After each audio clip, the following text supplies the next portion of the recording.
नमस्कार, 12 बजे की 12 बड़ी खबरों में आप सभी दर्शकों का स्वागत है और मैं हूं आपके साथ अखंड राय और आप देख रहे हैं उत्तर प्रदेश का तेजी से बढ़ता हुआ digital platform IBC 24 Uttar Pradesh Uttarakhand. 12 बजे की महत्वपूर्ण खबरों की शुरुआत करते हैं। आपको बता दें, एक वीडियो सोशल मीडिया पर जमकर वायरल है और ये वायरल वीडियो है उत्तर प्रदेश सरकार में परिवहन मंत्री और देवरिया के प्रभारी मंत्री दयाशंकर सिंह का। दयाशंकर सिंह को इस वीडियो में सुनते हुए पाया जाएगा कि वो एक शिक्षक नेता पर भड़क गए और उन्होंने कहा तुम यहां से बाहर चले जाओ। आपको बता दें कि देवरिया में प्रभारी मंत्री दयाशंकर सिंह पहुंचे थे। डाक बंगले का ये वीडियो बताया जा रहा है जहां पर शिक्षक संघ, जो देवरिया शिक्षक संघ है, वो वहां पर पहुंचा था एक ज्ञापन को लेकर के, प्रभारी मंत्री के पास पहुंचा था ज्ञापन देने के लिए। उसी दरमियान उस शिक्षक संघ से जुड़े एक व्यक्ति ने कुछ ऐसा बोला जिस पर परिवहन मंत्री और देवरिया के प्रभारी मंत्री भड़क गए। पहले आपको वीडियो दिखाते हैं जो देवरिया के डाक बंगले का है, जहां पर प्रभारी मंत्री दयाशंकर सिंह एक नेता पर भड़कते हुए नजर आते हैं। पहले आपको वीडियो दिखाते हैं। तो हेलो, मेरी बात पूरी हुई नहीं थी मानी जी। मेरी बात आप सुनिए, आप अपने सीमा में रहिए। मेरी बात तो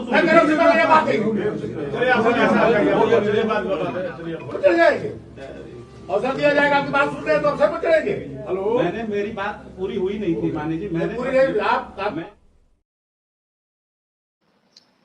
आप सुन रहे थे कि किस तरीके से परिवहन मंत्री भड़कते हुए नजर आ रहे हैं। एक पूरा ही मामला आपको बता दें कि गोरखपुर में तैनात देवरिया के एक टीचर ने आत्महत्या कर लिया था और इस आत्महत्या के बाद कई आरोप लगे थे जो बेसिक शिक्षा अधिकारी उनके ऊपर और वहां पर तैनात एक बाबू के ऊपर। इसी को लेकर के देवरिया शिक्षक संघ के लोग पहुंचे थे प्रभारी मंत्री से शिकायत को लेकर के, उनके ऊपर ना कार्रवाई ना होने को लेकर के। इसी दरमियान उनमें से किसी एक व्यक्ति ने बोला कि आप बेसिक शिक्षा अधिकारी को बचा रहे हैं और आपके जिले के होने के नाते आप ऐसा कर रहे हैं। इसी बात को लेकर के प्रभारी मंत्री भड़क गए, जिसके बाद उन्होंने फटकार लगाई। लेकिन ये वीडियो इस वक्त सोशल मीडिया पर जमकर वायरल हो रहा है और कहीं ना कहीं इस वीडियो को लेकर के लोग तरह तरह की प्रतिक्रियाएं भी इस वीडियो के नीचे कमेंट बॉक्स में साफ तौर पर देखने को मिल रही है। लेकिन इतना जरूर है कि प्रभारी मंत्री दयाशंकर सिंह से जब लोग वहां पर पहुंचे थे ज्ञापन देने के लिए अपनी शिकायत को लेकर के, तो उनके इस व्यवहार पर कहीं ना कहीं लोगों के प्रति गुस्सा है, नाराजगी है, क्योंकि कोई वहां पर पहुंचा था अपनी नाराजगी व्यक्त करने के लिए, कार्रवाई की बात को लेकर के करने के लिए। लेकिन इस तरीके से उनके व्यवहार ने कहीं ना कहीं लोगों को निराश किया है, नाराज किया है। शायद यही कारण है कि मिली जुली प्रतिक्रियाएं इस पूरे वीडियो पर सोशल मीडिया पर देखने को मिल रही है और कहीं ना कहीं मंत्री की इस हरकत पर लोग हैरान है, ना सिर्फ हैरान है बल्कि नाराजगी भी व्यक्त करते हुए साफ तौर पर देखे जा सकते हैं। अब चलते हैं अपने सभी सहयोगियों के पास, एक एक करके हमारे साथी हमारे साथ जुड़ेंगे तो आज की बड़ी खबरें उनके चेहरों की बताएंगे। सबसे पहले हम अमरीश के पास चलते हैं। अमरीश, कानपुर से कौन सी बड़ी खबर?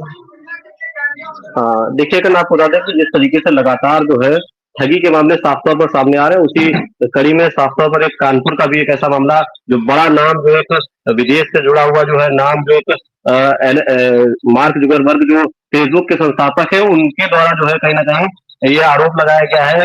महिला है यहाँ पर चकेरी थाना क्षेत्र में रहती है और उन्होंने आरोप लगाया है कि मार्क जुकरबर्ग का नाम लेकर के उनके साथ में लगभग 1.5 करोड़ से ज्यादा की जो है ठगी की गई है। और ये ठगी एक बार में नहीं, लगभग जो है 2025 से ये प्रक्रिया शुरू हुई थी और 2026 के जो फरवरी तक जो है इनसे लगभग 1,57,00,000 रुपए का जो है कहीं ना कहीं ट्रांजैक्शन जो है धीरे धीरे इनसे कराया गया। आपको बता दें कि इसी के साथ साथ एलन मस्क का नाम जो है इसमें जुड़ रहा है कि एलन मस्क के जानने वाले जो है उन्होंने जो है ठगी में जो है कहीं ना कहीं उनका साथ दिया और ये प्रक्रिया इसी तरीके से जो है चलती रही। लगभग 1 साल तक जो महिला है एल्सन वीम्स करके जो है, जो कैंट थाना क्षेत्र में जो कैंट में रहती है, उनका साफ तौर पर कहना है कि जो इस तरीके की जो फेसबुक है उस पर एक मार्क जुकरबर्ग का नाम का जो एक व्यक्ति है जिसने हमसे संपर्क किया और संपर्क करने के बाद में जब हमारी बातचीत शुरू हुई तो फेसबुक से वो बातचीत व्हाट्सएप पे आई और उस बातचीत में यहाँ पर एक कॉलेज खोलने के जो है नाम पर उनसे पैसा लिया गया और उनको कई बार जो है बताया गया कि अब इस प्रक्रिया में पैसा लग रहा है, दूसरी प्रक्रिया में पैसा लग रहा है, क्योंकि ये रिटायर्ड टीचर है, उनको एक अच्छी जो है एक रकम जो है इनको इनके मेहनत की जो कमाई अगर कहा जाए तो मिली हुई थी, जो सब कुछ जो है इन्होंने फिलहाल जो है दांव पर लगा दी और फिलहाल जो है लगभग 1,57,00,000 रुपए जो है इनके साथ में धीरे धीरे ठगी का किया गया है।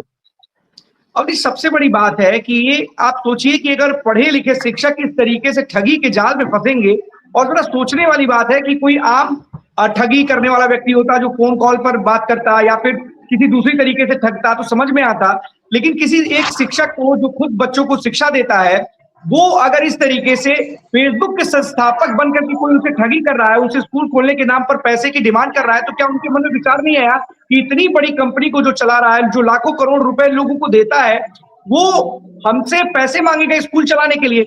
उसके बाद आपने एक गलती की, आपने उसके ऊपर विश्वास करके आपने कुछ पैसे ट्रांसफर किए, उसका मोबाइल फोन बंद हो गया। फिर आपके पास एलन मस्क की तरफ से फोन आता है, उसको भी आपने पैसे ट्रांसफर कर दिए। यहां तक कि ट्रांजिशन के नाम पर पे कि आपके पैसे को ट्रेस कर लिया गया है, हम इसको भेजेंगे, उसको लेकर के भी उन्होंने विश्वास करके उसको भी पैसे दे दिए, जो वकील बनकर के सामने आया था। मतलब आप समझिए कि इतनी बड़े कंपनी के जो ओनर्स हैं, मालिक हैं, वो आपके पास किसी चीज के लिए फोन करेंगे और आप इतनी सरलता से, इतनी आसानी से अपनी गाड़ी कमाई, जो आपने बड़ी मेहनत से कमाई थी, आसानी से मार्क जुकरबर्ग के नाम पर, एलन मस्क के नाम पर आप इजिली ट्रांसफर कर देंगे, बिना सोचे समझे, बिना किसी को जानकारी दिए। मैंने भी और हमने भी, अवनीश और हमारे सब तमाम साथी हैं, जो साइबर फ्रॉड के नए नए तरीके हैं, लेकिन इसमें सबसे ज्यादा जो शिकार लोग हुए हैं वो ज्यादा पढ़े लिखे ही लोग हुए हैं। कोई बैंक कर्मी है, कोई डॉक्टर है, कोई शिक्षक है, या कोई पुलिस का बड़ा अधिकारी है, वो तमाम लोग इस साइबर ठगी के शिकार होते हैं। और सबसे बड़ी बात है कि कोई साइबर अरेस्ट की वजह से शिकार हो जाता है। तमाम अलग अलग तरीके अपनाए जाते हैं इन साइबर ठगों के द्वारा। लेकिन हैरानी इस बात की होती है कि इस तरीके से एक बड़ी कंपनी के ओनर के रूप में, संस्थापक के रूप में कोई आपको कैसे फोन कर सकता है, और अगर आपको फोन करता भी है तो आप इतनी जल्दी उस पर विश्वास कैसे कर लेते हैं, आपको सोचना जरूर चाहिए था। फिलहाल अवनीश, इस पूरे मामले में पुलिस में क्या, कोई पुलिस की तरफ से क्या बयान आया, क्या रिएक्शन आया है, क्या किसी तरीके की कार्रवाई, कोई उनके पास कोई लिंक मिला है उस पूरे मामले में? बिल्कुल अखंड, आपकी बात को थोड़ा सा आगे बढ़ाएंगे, फिर पुलिस की बात करेंगे कि एक डाटा जो है, कहीं ना कहीं डेटा जो है निकल के आया है साफ तौर पर, जो इस ठगी के जो मामले हैं लगातार जो ये देखे जा रहे हैं, ऐसी उम्र के लोगों के साथ में देखे जा रहे हैं जो कहीं ना कहीं लगभग 50 साल के ऊपर की उम्र के लोग हैं, उनके साथ में जो है इस ठगी के जो मामले हैं ज्यादातर ज्यादा हो रहे हैं। तो एक ये जो साइबर ठग है, जो इस तरीके के जो लोग हैं जो साइबर ठगी कर रहे हैं, वो एक ऐसी एज ग्रुप को जो है पकड़ते हैं जहां पर उनको समझा पाना, उनको बता पाना या उनके अंदर डर या भय पैदा कर पाना थोड़ा आसान होता है। और आसानी से जो है वो लोग, क्योंकि अपने आप को समझदार भी वो समझते हैं और वो जानते हैं कि अगर इस बात की चर्चा, इस बात की बात मैं कहीं पर करूंगा तो मेरे ऊपर मेरी हंसी होगी, या मेरे ऊपर जो है कहीं ना कहीं जो है लोग बताएंगे कि आप इतने बड़े होकर के भी, अपने शिक्षक या एक डॉक्टर या ऐसे होकर के भी जो है आपके खिलाफ में जो है आपके ऊपर जो है ठगी का मामला आया। तो लोग इस तरीके से जो है ठगे जा रहे हैं। और जैसा कि आपने कहा कि बिल्कुल सही बात है कि शिक्षक, अगर एक शिक्षक जो दूसरों को शिक्षा देता है, अगर उसके साथ में इस तरीके का मामला होता है तो कहीं ना कहीं वो गलती स्वयं की भी दी जा सकती है। क्योंकि आज जिस तरीके से लगातार सरकार के द्वारा और सोशल मीडिया में भी जिस तरीके से जो है अवेयरनेस फैलाई जा रही है, लोगों को साफ तौर पर बताया जा रहा है कि इस तरीके के मामलों से साफ तौर पर बचे, उसके बाद भी अगर इस तरीके के मामले, और ये तुरंत का मामला ना, लगभग 1 साल ये मामला चला, जनवरी से लेकर के फरवरी तक जो है लगातार ट्रांजेक्शन कराया गया है।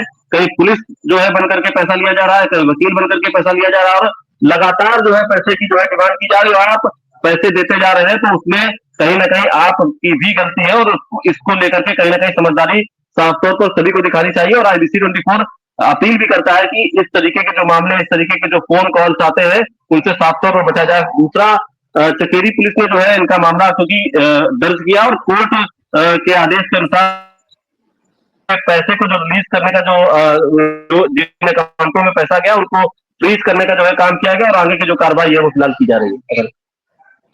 सबसे बड़ी बात है अवनीश की पुलिस तो अपनी कार्रवाई कर रही है, लेकिन कितनी आसानी से इतने लंबे वक्त से कोई व्यक्ति लगातार जालसाजी का शिकार हो रहा था, उसके बावजूद उसको ये विश्वास नहीं हो रहा था कि वो उसके साथ जालसाजी हो रही है, बल्कि लगातार वो एक के बाद एक दूसरे किसी माध्यम के द्वारा उन लोगों को पैसा भेजता हुआ नजर आ रहा है। फिलहाल ऐसे मामलों में लोगों को खुद सतर्क रहने की जरूरत है। लगातार जागरूकता अभियान चलाए जाते हैं, लगातार लोगों को मैसेज भी भेजे जाते हैं, लेकिन उसके बावजूद लोग इस तरीके से ठगी का शिकार हो जाते हैं, जो अपने आप में कहीं ना कहीं उनके ऊपर स्वयं सवाल खड़े करता है कि आखिरकार जब आप इतने जानकार हैं, पढ़े लिखे हैं और इस शिक्षक जैसे पेशे में हैं, और अगर आपके साथ इस तरीके की ठगी की घटना घट जाए तो अपने आप में कई सवाल खड़े होंगे, तो आम लोग किस तरीके से सुरक्षित रहेंगे। फिलहाल बहुत बहुत धन्यवाद आपका तमाम जानकारी के लिए अवनीश। कोई अपडेट होगा तो हमारे दर्शकों को जरूर दीजिएगा। ज्ञानेंद्र हमारे साथ बने हुए प्रतापगढ़ से। ज्ञानेंद्र, कौन सी बड़ी खबर है? बिल्कुल, देखिए अखंड, आपको बता दें 2 बड़ी खबरें हैं प्रतापगढ़ से। खासतौर से कल एक घटना घटित देखी गई थी कि किस तरीके से 40 वर्षीय माँ और 12 वर्षीय बेटे की निर्मम हत्या कर दी गई। और सोचिए, घर के अंदर वो लोग थे अपराधी घर के अंदर घुसते हैं, बेखौफ होकर के चले जाते हैं, हत्या करते हैं, माँ का गला रेत कर हत्या कर देते हैं, बेटे का सर फोड़ करके हत्या कर देते हैं। पोस्टमार्टम अभी तक नहीं हुआ है। पोस्टमार्टम अभी थोड़ी ही देर में शुरू होगा और स्पष्ट होगा कि आखिर किन किन चीजों से जो है दोनों लोगों की हत्या की गई। सबसे बड़ा सवाल निशान खड़ा होता है, कल देखिए हमने किस तरीके से एक थाने के बारे में बताया कि किस तरीके से बर्बरता की गई। 2001 से ये परिवार पुलिस थाने का और प्रशासनिक अमले का चक्कर काट रहा था। सोचिए, सबसे बड़ी चीज है 2001 सीधे सीधे 24 सालों से धक्के खा रहा था और न्याय की गुहार लगा रहा था कि उसको न्याय मिले। फिलहाल आरोप ये लगाया गया है कि क्योंकि जो माँ है और माँ शिवमूर्ति और 12 वर्ष का बेटा आयान, ये दोनों लोग घर में अकेले थे। 3 बेटियां और हैं जो कि एक शहर में जो है एक मॉल में नौकरी करती है और 2 बहनें पढ़ाई कर रही हैं। तो साफ तौर पे ये पता चलता है कि परिवार कितना बेहद गरीब था। पिता जो है मुंबई में वर्क करता है, काम करता है और साफ तौर पे एक बात ये आती है कि 2001 से पुलिस के धक्के खाने के बाद भी पुलिस न्याय नहीं, प्रशासनिक अमला, राजस्व विभाग कैसा होता है ये आपको भी पता है, हमको भी पता है राजस्व विभाग कैसा काम करता है। और सबसे बड़ी चीज होती है कि वो जो अधिवक्ता होते हैं वो पीड़ितों को किस तरीके से राजस्व विभाग और पुलिस के थानों में चक्कर लगवाते हैं। तो सबसे बड़ी अगर भूमिका देखी जाए तो अधिवक्ताओं की होती है कि एक मुकदमा दर्ज करवा देंगे, सालों साल चक्कर काटते रहेंगे और वही जमीन जो है आज उनके लिए काल बनी। एक लौता घर का चिराग मिट गया और माँ जो 40 वर्षीय माँ थी शिवमूर्ति मौर्य, वो आज अपनी बेटियों के साथ में नहीं है, अपने बच्चे के साथ नहीं है, अपने पति के साथ नहीं है। बेहद गरीब था, शटरिंग का काम हो रहा था, बेटियां बाप का हाथ बटा रही थी, कमा कमा करके घर बन गए शटरिंग का काम। लेकिन आज दोनों ही नहीं है, घर में मातम का माहौल फैला हुआ है। पति अभी ऑन द वे है, मतलब कह सकते हैं कि मुंबई से वो निकल चुका है। जैसे ही उसको सूचना मिली वो आनंद फानन में वहां से निकल चुका है और अब जब तक वो नहीं आएगा तब तक पोस्टमार्टम नहीं होगा, आगे की प्रक्रियाएं नहीं शुरू होंगी। लेकिन मुकदमा दर्ज करने की बात कही जा रही है पुलिस की ओर से। ये कहा जा रहा है कि पड़ोसी से ही विवाद चल रहा था और साफ तौर पे अब अभी तक पड़ोसी सारे फरार चल रहे हैं, अभी तक किसी की गिरफ्तारी नहीं हो पाई है। तो अब देखने वाली बात होगी गिरफ्तारी कैसे होगी और कब होगी, न्याय कब मिलेगा। चीख चीख कर तीनों बेटियां कह रही हैं कि हमको न्याय दिलवाइए। फिलहाल भारी पुलिस नहीं ज्ञानी, तो क्या इस पूरे मामले में जो पीड़ित पक्ष था जिसकी हत्या हो गई उनकी तरफ से क्या पुलिस को शिकायत की गई थी? क्या पुलिस ने उस पूरे मामले में अगर शिकायत की गई थी तो क्या पुलिस ने कोई कार्रवाई की थी? बिल्कुल, मैंने आपको बताया ना कि 2001 से जमीनी विवाद चल रहा था, पड़ोसी से ही जमीनी विवाद चल रहा था। तो जहां इन लोगों का घर था उस घर को छोड़ करके खेत में, बीचों बीच खेत में वो लोग अपना घर बनवा रहे थे और साफ तौर पे जब शटरिंग का काम चल रहा था तो उसी दौरान इन लोगों की हत्या की जाती। एक मजदूर जो मिस्त्री होते हैं वो सुबह जब शटरिंग का मिस्त्री था वो खोलने के लिए आता है तब उसकी नजर पड़ती है कि वहीं पे लाश पड़ी है। 2001 से ये लोग पुलिस के चौखट पे दस्तक दे रहे थे, खटखटा रहे थे कि हमको न्याय मिले। राजस्व विभाग के चौखट पे जा रहे थे, हमको न्याय दिया जाए, लेकिन न्याय कहीं से नहीं मिल रहा था। अधिवक्ता सिर्फ इनको चक्कर लगवा रहे थे। तो साफ तौर पे ये देखिए इसमें तीनों लोगों की गलतियां कही जाएगी और सबसे बड़ी भूमिका अगर कही जाएगी तो वो है राजस्व विभाग की और फिर उसके बाद अगर कोई आता है तो वो है पुलिस विभाग। तो ये दोनों विभाग ऐसे हैं कि इन दो लोग आज इस दुनिया में नहीं है, ये दोनों दोषी होते हैं कि 2001 से काफी मायने रखता है। 24 सालों से ये लोग दोनों चौखटों पे दस्तक दे रहे थे कि हमको न्याय मिले, लेकिन न्याय इनको नहीं मिला और आज दोनों भगवान को प्यारे हो चुके हैं। फिलहाल पोस्टमार्टम की आगे की प्रक्रिया चल रही है, मुकदमा लिखा जा चुका है, इसकी पुष्टि तो भी मैं नहीं करता, लेकिन ये जानकारी जो मेरे पास है कि पड़ोसी के जिससे जमीन का विवाद चल रहा था उन्हीं के खिलाफ मुकदमा पंजीकृत किया जा चुका है। इतनी मेरे पास जानकारी आई है। कल आईजी देर शाम आईजी अजय मिश्रा आए थे, एसपी दीपक भूकर भी पहुंचे थे और 3 थानों की फोर्स भी लगाई गई थी और सबसे बड़ी चीज है कि आने से नहीं होता है। यही अधिकारी अगर पहले संज्ञान ले लिए होते तो आज शायद दोनों जीवित होते। अखंड। बिल्कुल ज्ञानेंद्र, इस तरीके के लगातार कई मामले संज्ञान में आ रहे हैं लगातार, चाहे संपत्ति हो, पैसा हो, कोई ना कोई वजह बन जाती है। अगर पुलिस समय रहते कार्रवाई करे तो शायद इस तरीके की स्थितियां ना पैदा हो, सवाल ना खड़े हो। लेकिन फिर भी पुलिस के भी कहीं ना कहीं हाथ बंधे होते हैं, कहीं ना कहीं कानूनी प्रक्रिया की जटिलताएं होती हैं, उसका भी पालन पुलिस को करना होता है। लेकिन ऐसे मामलों में जहां पर गंभीर है और अगर कोई व्यक्ति रह रहा हो, उतने पुराने समय से एक विवाद चल रहा हो, तो कहीं ना कहीं ऐसे मामलों को जल्द से जल्द निपटा करके जो भी समाधान निकालना है, चाहे न्यायपालिका में हो या फिर राजस्व का वाद हो या फिर पुलिस महकमे को भी ऐसे मामलों को प्राथमिकता देनी चाहिए, जिसकी वजह से इस तरीके की स्थितियां ना पैदा हो। क्योंकि ऐसी स्थिति शायद अब जो वापस किसी को नहीं लाया जा सकता, इसके बाद एक नया वाद होगा, मुकदमा होगा, फिर उस मुकदमे से दूसरे लोग परेशान होंगे या फिर दूसरे को जेल जाएंगे या कुछ भी होगा, अलग अलग चीजें होंगी। लेकिन जो लोग चले गए उनको वापस नहीं लाया जा सकेगा। फिलहाल इस पूरे मामले में ज्ञानेंद्र क्या अपडेट रहेगा, हमारे दर्शकों को जरूर बताइएगा। बिल्कुल, देखिए एक खबर और आपको बताते चले। देखिए साफ तौर पे सबसे बड़ी खबर इसलिए इसको भी कहेंगे क्योंकि दिन दहाड़े एक प्राइमरी स्कूल के लालगंज थाना क्षेत्र के एक प्राइमरी स्कूल है, वहां पे एक अध्यापिका बच्चों को पढ़ा रही थी और सोचिए दिन दहाड़े दो बदमाश घुसते हैं और चैन छीनने का प्रयास करते हैं, चैन छीन करके भाग जाते हैं। सबसे बड़ी चीज होती है कि आप लालगंज थाने से मात्र जो बताया जा रहा है 3 से 4 किलोमीटर की दूरी की ये घटना है और आराम से लालगंज मार्केट से होकर के बदमाश भाग जाते हैं, असलहे के बल पे पहुंचते हैं, छीना जब्ती होती है, महिला शोर मचाती है। और सोचिए सबसे बड़ी चीज कि वहां से मात्र ये बताया जा रहा है कि चौकी भी बहुत दूर नहीं थी, मात्र आधे से 1 किलोमीटर की दूरी पे चौकी थी, लेकिन पुलिस तकरीबन आधे घंटे बाद पहुंचती है। फिलहाल मुकदमा दर्ज कर लिया जाता है। सोचिए बदमाशों के अब इतने हौसले बुलंद हो गए हैं कि वो दिन दहाड़े लूट की घटनाओं को अंजाम दे रहे हैं और दिन दहाड़े न सरकारी स्कूल देख रहे हैं, न व्यापारियों की दुकान देख रहे हैं। अपराधी इतने बेखौफ हो चुके हैं कि उनको ये पता है सीसीटीवी लगी है, होना क्या है, कुछ नहीं होना है।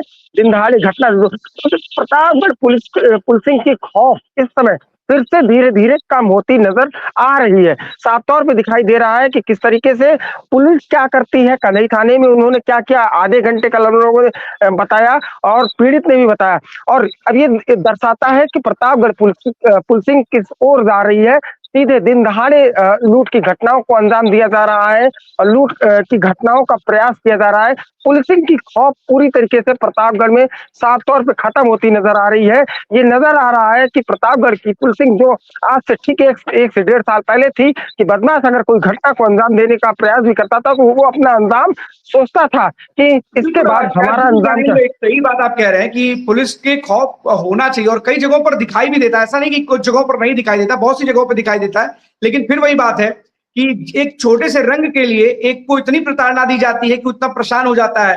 लेकिन वही दूसरी तरफ एक अपराधी जो दिन दहाड़े इस तरह की घटनाओं को अंजाम देते हैं, अभी भी अगर उनके पुलिस के हाथ खाली हैं उन अपराधियों को पकड़ने में, तो सवाल खड़े होंगे ही और पूछे भी जाएंगे कि आखिरकार अपराधी इस समय पुलिस की गिरफ्त से दूर क्यों है और क्यों बेखौफ होकर के इस तरीके की लूट की घटनाओं को अंजाम दे रहे हैं। अगर इस तरीके की घटना घटित हो रही है प्रतापगढ़ में तो सवाल जरूर खड़े होंगे, उठेंगे कि आखिरकार पुलिस वहां पर क्या कर रही है। बहुत बहुत धन्यवाद आपका इस तमाम जानकारी के लिए ज्ञानेंद्र। जो भी अपडेट आएगा हमारे दर्शकों को जरूर दीजिएगा। इंद्रवीर हमारे साथ बने हुए रायबरेली से। इंद्रवीर, कौन सी बड़ी खबर है? अखंड, हमारे पास एक एक्सक्लूसिव खबर है अभी, क्योंकि ये डीएम कार्यालय के बाहर की है और इसको बाइट है हमारे पास, इसलिए मैं एक्सक्लूसिव कहूंगा। कुछ पीड़ित है और वो पीड़ित ने कुछ आरोप लगाया है और आरोप एक बड़े अधिकारी के ऊपर रायबरेली के लगाया है, तहसील दलमऊ है। मैं पहले आपको सुनवाना चाहूंगा कि वो बाइट क्या है और कुछ आपको समझ में भी आ जाएगा कि एग्जैक्टली है क्या मामला। मैं चाहूंगा कि बाइट है तो प्लीज परिचय दे दीजिए। अनुराग कुमार सोनू दीक्षित, ग्राम सभा गौरा हरदो, तहसील डलमऊ। क्या समस्या है भैया, आज आप लोग डीएम साहब के आए हैं? हम लोग ग्राम प्रधान सहित डीएम ऑफिस में आए इसलिए कि हमारी ग्राम सभा की 1336 खा और 1337 बिनजुमला जो तालाब और बंजर दर्ज है, जिसमें एसडीएम डलमऊ द्वारा भूमाफियाओं को कब्जा कराया जा रहा है, इसके विरोध में मैंने कई बार एसडीएम डलमऊ जिलाधिकारी को समाधान दिया, उसमें कोई कार्रवाई नहीं की। यहाँ तक हुआ कि वो स्लेब के पास पहुंच रही है। आज हम लोग डीएम महोदय के पास आए हैं कि तत्काल निर्माण कार्य रुकवा करके उस अवैध कब्जे को हटाया जाए, क्योंकि नहीं तो ग्राम सभा की करोड़ों की क्षति होगी, क्योंकि वो जमीन जो है रोड साइड है, जहाँ पर रोड जमीन है सर, लगभग 5 बीघे जमीन है, उसमें तालाब भी 19 विश्व का दर्ज है। कौन लोग कब्जा कर रहे हैं? लाल मनऊ पुत्र कन्हई लाल मौर्य और अयोध्या प्रसाद राम शरण दास दौरा हरदो। डीएम साहब ने क्या आश्वासन? डीएम साहब ने बात की है। देखिए अखंड पूरा मामला थाना डलमऊ और तहसील डलमऊ भी है, वहां का है और यहाँ की कुछ ग्रामीण हैं, ये आए हुए हैं और इनका प्रधान के साथ आए हुए हैं। और ये डीएम रायबरेली के साथ मुलाकात करी इन्होंने। मुलाकात करने के बाद उन्होंने बताया कि कुछ जमीन है और लगभग 5 बीघे जमीन है। इस 5 बीघे जमीन पे कब्जा किया जा रहा है और कब्जा सबसे बड़ा पॉइंट इन्होंने जो बताया कि कब्जा डलमऊ तहसील के एसडीएम के द्वारा भूमाफियों को करवाया जा रहा है।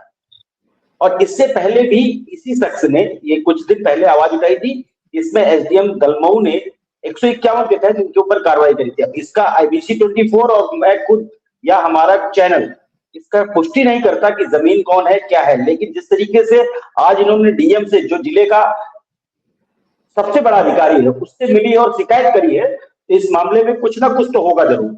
और मिलकर के इन्होंने शिकायत करी और शिकायत के बाद इन्होंने पूरा बताया है कि अगर इस पे कार्रवाई नहीं होगी तो 5 दिन का समय है। अगर डीएम ने इस 5 दिन बाद भी त्वरित कोई कार्रवाई नहीं करवाई तो इस पे हम लोग आमरण अनशन पर यहीं पर बैठेंगे डीएम कार्यालय पर और बड़े पैमाने पर लोगों की भीड़ होगी, ये इन्होंने भी कहा है। लेकिन जिस तरीके से आरोप एसडीएम डलमऊ के ऊपर लग रहा है, ये कहीं ना कहीं जिस सीट पर बैठे हैं एसडीएम साहब, उस सीट को भी कहीं ना कहीं सर्वसार कर देने वाली घटना है। अब एसडीएम साहब इसमें इन्वॉल्व है नहीं है, ये जिला अधिकारी रायबरेली अपने हिसाब से देखेंगे, जांच करवा रही है। उन्होंने फिलहाल तुरंत जो काम चल रहा था 5 बीघे कुछ जमीन है और इसमें उन्होंने बताया कि इस 5 बीघे जमीन में लगभग 19 बिश्वा लगभग जमीन जो है अगर बात करें तो वो तालाब भी दर्ज है।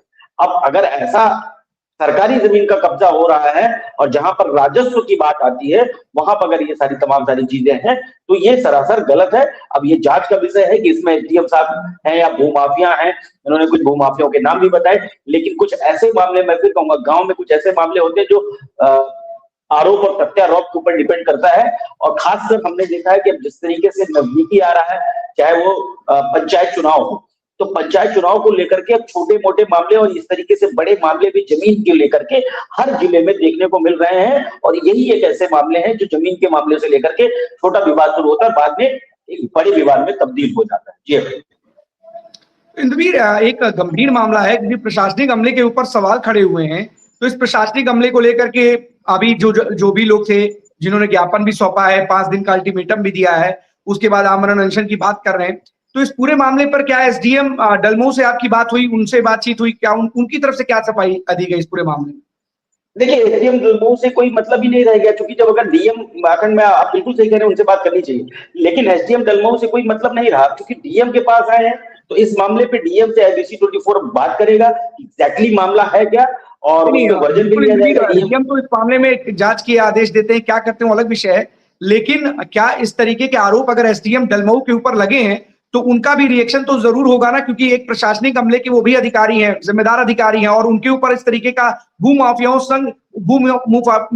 को संरक्षण देना, जमीन कब्जा कराने जैसे अगर आरोप लग रहे हैं तो कहीं ना कहीं उनकी तरफ से तो कोई ना कोई रिएक्शन आएगा। उनकी तरफ से कोई बात सफाई, अपनी तरफ से क्या उनकी तरफ से कोई सफाई आई है? उन्होंने कुछ कहा इस पूरे मामले में? अभी कोई वर्जन, कोई आधिकारिक बयान एसडीएम डलमऊ का नहीं आया है इस पे। और आज जिस तरीके से लामबंद होकर कुछ ग्रामीण आए हैं, लगभग 20 से 50 लोग हैं जो कि लामबंद होकर इन्होंने डीएम से मिले हैं। अब इससे एग्जैक्टली अभी डलमऊ एसडीएम का कोई वर्जन नहीं आया। इनका ये भी कहना है कि इससे पहले थाना कोतवाली डलमऊ को बुला करके इनके ऊपर 151 करवाया, जब इससे पहले इन्होंने आवाज उठाई थी इस भूमाफियाओं के खिलाफ, तो इसके पहले इनके ऊपर कार्रवाई कराई गई थी एसडीएम डलमऊ द्वारा। और अभी फिलहाल एसडीएम डलमऊ का कोई बयान नहीं आया, लेकिन हम उससे बात करने की पूरी कोशिश करेंगे कि इस मामले में एसडीएम डलमऊ का क्या कहना है, और वो भी अपने दर्शकों तक जरूर पहुंचाएंगे। जी हाँ बिल्कुल इंद्रवीर, क्योंकि देखिए इस तरीके के आरोप जब लगते हैं, गंभीर आरोप, ये छोटे मोटे आरोप नहीं है कि एक प्रशासनिक अधिकारी के ऊपर, एसडीएम लेवल के अधिकारी के ऊपर इस तरीके से भूमाफियाओं को संरक्षण देने का आरोप अगर कोई लगा रहा है, वो भी ऑन कैमरा लगा रहा है, तो कहीं ना कहीं उनकी जिम्मेदारी बनती है कि इस पूरे प्रकरण पर आकर के खुद वो अपनी बात स्पष्ट करें कि आखिरकार किस तरीके से इस पूरे मामले पर उन पर आरोप लगाए जा रहे हैं। लेकिन इतना जरूर है कि जो तमाम लोग हैं, उत्तर प्रदेश में जीरो टॉलरेंस की बात की जाती है, भ्रष्टाचार को लेकर के तमाम कार्रवाइयां भी देखने को मिली है, लेकिन अधिकारियों के ऊपर जब सवाल खड़े होते हैं तो थोड़ी चुनौती जरूर होती है प्रशासन के सामने, क्योंकि प्रशासनिक अमला सरकार का एक अंग है और अगर उसके ऊपर सवाल खड़े होंगे तो कहीं ना कहीं बड़ी चुनौती होगी उसको हैंडल करने के लिए। फिलहाल जो भी होगा इंद्रवीर जरूर इस पर अपडेट दीजिएगा, नजर बनाए रखिएगा। बहुत बहुत धन्यवाद आपका इंद्रवीर, तमाम जानकारी। शुक्रिया। सतीश हमारे साथ बने हुए, बधाई से। सतीश, कौन सी बड़ी खबर है?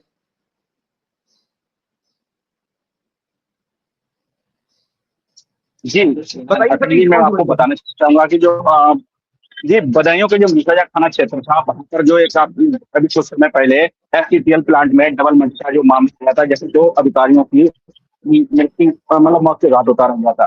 भैया आपको बता दें, जो आरोपी था उस आरोपी के घर पर आज बाबा का बुलडोजर पहुंचा है और बुलडोजर की जो कार्रवाई है वो लगातार की जा रही है और यहाँ पर जो अधिकारी हैं वो अपनी नजर को बनाए हुए हैं और जो मतलब जो आरोपी था, जो भी संपत्ति है उसको चिन्हित किया जा रहा है और उसके खिलाफ लगातार कार्रवाई की जा रही है।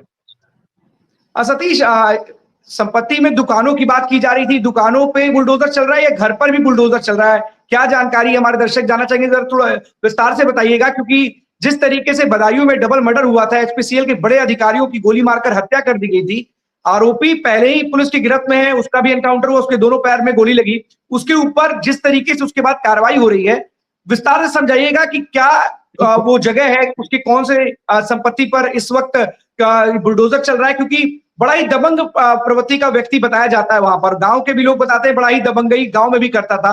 तो किस तरीके से उसकी संपत्ति को चोट पहुंचाई जा रही है, संपत्ति के जरिए उसके ऊपर चोट पहुंचाने का काम किया जा रहा है, कौन कौन सी वो संपत्ति है? जी बिल्कुल बताना चाहूंगा कि जो संपत्ति थी उससे यहाँ पर नोटिस किया गया था, जो 6 दुकानों की जांच की जा रही है। ये 6 दुकानें हैं जिन पर लगातार बुलडोजर है उसकी कार्रवाई की जा रही है। देखिए किस तरीके से बुलडोजर से इन दुकानों को ध्वस्तीकरण किया जा रहा है। वही आपको कहना चाहूंगा कि इसकी लगातार चिन्हित पर रहना और बताया जाता है कि जो इधर पीछे की जो दुकानें हैं इनको भी चिन्हित किया जा रहा है। इसी जगह जो भी बुलडोजर किया जाएगा। जी हाँ बिल्कुल, जिस तरीके से सतीश बुलडोजर की कार्रवाई देखने को मिल रही है, क्योंकि आमतौर पर कई बार ये होता है, देखने को मिलता है कि सवाल खड़े होते हैं, लेकिन जिस तरीके से इस वक्त बुलडोजर कार्रवाई देखी जा रही है उस हत्या आरोपी के ऊपर जिसने HPCL के 2 अधिकारियों को मौत के घाट उतार दिया था, दिन दहाड़े इस हत्या से हड़कंप मच गया था और दबंग और बेखौफ इस अपराधी ने घुस करके अंदर ऑफिस के अंदर जिस तरीके से घटना को अंजाम दिया। कई सवाल खड़े हुए थे कि किस तरीके से एक बेखौफ व्यक्ति ने 2 बड़े अधिकारियों को मौत की नींद सुला दिया। लेकिन सवाल यही है कि आखिरकार जिस तरीके से अपराधी बेखौफ होकर अंजाम देते हैं, लेकिन इतना जरूर है कि उत्तर प्रदेश शासन लगातार ऐसे अपराधियों के खिलाफ कार्रवाई करता हुआ नजर आ रहा है और ये तस्वीरें खुद सतीश बदायूं से दिखा रहे हैं कि किस तरीके से उस हत्या आरोपी की जगहों पर बुलडोजर कार्रवाई साफ तौर पर देखी जा सकती है। क्योंकि कई बार बुलडोजर कार्रवाई को लेकर के सवाल खड़े हुए हैं और उसको धर्म में बांटने की कोशिश की गई है,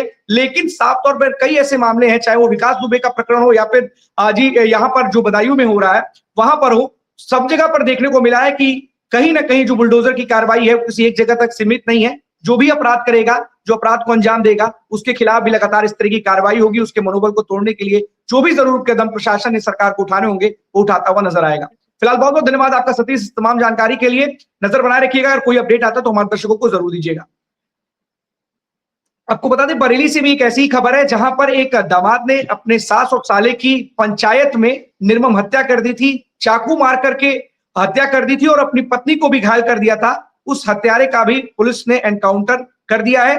सुबह 6 बजे की खबर है कि वहां पर जो अनुराग RSP हैं उनके मुताबिक बताया जा रहा था कि सुबह 6 बजे घेराबंदी की गई थी, उसको रोकने का प्रयास किया गया। जब वो चारों तरफ से घिर गया तो उसने पुलिस पर फायरिंग कर दी। जवाबी फायरिंग में अपराधी को 2 गोली लगी जिससे उसकी मौत हो गई। अफसर नाम है उसका। उसने कुछ दिन पहले 17 घंटे पहले अपनी सास और साले की हत्या कर दी थी चाकू से गोद करके, पत्नी भी घायल हो गई थी। उसी मामले में पुलिस ने ये एनकाउंटर किया है। उसकी धरपकड़ के लिए टीम गठित की गई थी। सुबह जब ये जानकारी मिली तो पुलिस ने घेराबंदी की, लेकिन उस दरमियान जो आरोपी है उसने ही पुलिस पर फायरिंग कर दी, जिसकी जवाबी कार्रवाई में पुलिस की गोली का वो शिकार हुआ, जो जिसमें वो एनकाउंटर में ढेर हो गया। तो तमाम अपराधियों के खिलाफ लगातार उत्तर प्रदेश शासन जीरो टॉलरेंस के तहत लगातार कार्रवाई कर रही है, यूपी पुलिस कार्रवाई कर रही है, और ऐसे अपराधियों के खिलाफ लगातार अभियान भी चलाए जा रहे हैं। और इसी का नतीजा है कि चाहे वो गाजियाबाद में एक्स मुस्लिम यूट्यूबर के ऊपर धारदार हथियारों से हमला करने वाले अपराधियों का एनकाउंटर हो, या फिर